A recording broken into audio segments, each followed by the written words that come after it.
تجربه 250,000 دلاری از الان شروع میشه.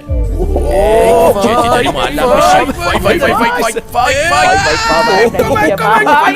جدی تو هوا شناوریم. ای تو پا بگیر.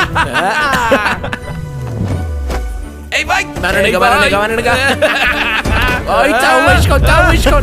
وای فوق‌العاده بود. آی خدایا خیلی عجیب بود. تو ست بعدی میخوایم تا اون ور هواپیما مسابقه بدیم. آره. وای جیمی، لعنت بهش، من نمیتونم ایش کار کنم.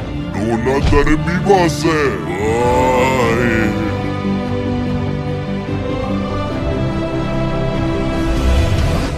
وای وای تونستم. وای بچه مسابقه بدون جاذبه اونقدر کار نکرد، ولی کارل ایده خوبی داشت. میخوام ببینم با این بلوور چه اتفاقی میفته. داره میچرخه. وای این دیوونه باره. سرگیجه میگیری نگهش دار. بعد از اینکه نصف دنیا رو سفر کردیم تا به ویدئوی بعدی برسیم، میریم سراغ تجربه 500,000 دلاری. این خفن ترین ویویه که تو زندگیم دیدم.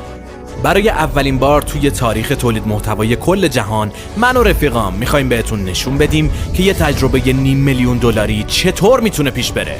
اونم توی یکی از خفن ترین شهرهای جهان، یعنی دبی، شهری که از دل بیابون ساخته شد ولی الان مرکز عشق و حال جهانه. تا آخر این ویدیو من جزو معدود کسایی هستم که توی دنیا روی بلندترین برج جهان وایسادن.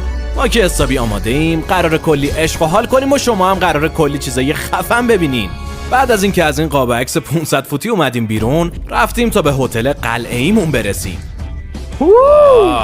خیلی خفنه. تو حیات شوزم هست. 2 طبقه اول بی‌نظیر بودن، ولی اصل ماجرا توی طبقه سوم شروع میشه. اینجا کاملا زیر آبه. واه. به آتلانتیس خوش اومدین. ما عاشق همتونیم غیر از تو کارل. متاسفم داداش. یعنی قاطی کوسه ها شنا کرده فقط واسه اینکه منو مسخره کنه. اینجا 18 تا کوسه وجود دارن و بعداً ما هم قراره کنارشون شنا کنیم. و برای برنامه مهیج بعدی قراره از هواپیما بپریم پایین. نه بابا. یعنی قراره از 1000 فوتی زمین بپریم پایین. نگرانش نباش، بیا بریم ماشین بازی. باشه. واسه ریس دادن کجا بهتر از دبی، اونم وقتی که سریع‌ترین ماشینای شهر رو دور هم جمع کردیم. هر ماشینی رو دوست داریم بردارین تا بریم مسابقه بدیم. خب بریم. و من خفن ترین بلاگرای دبی رو جمع کردم تا بریم دور هم مسابقه بدیم. بریم عشق و حال. خیلی تا میرن. و این تازه اولین ماجراجویی ما توی دبیه. تازه قراره شروع کنیم. من که آمادم. خیلی خوب، دور اولو داریم تموم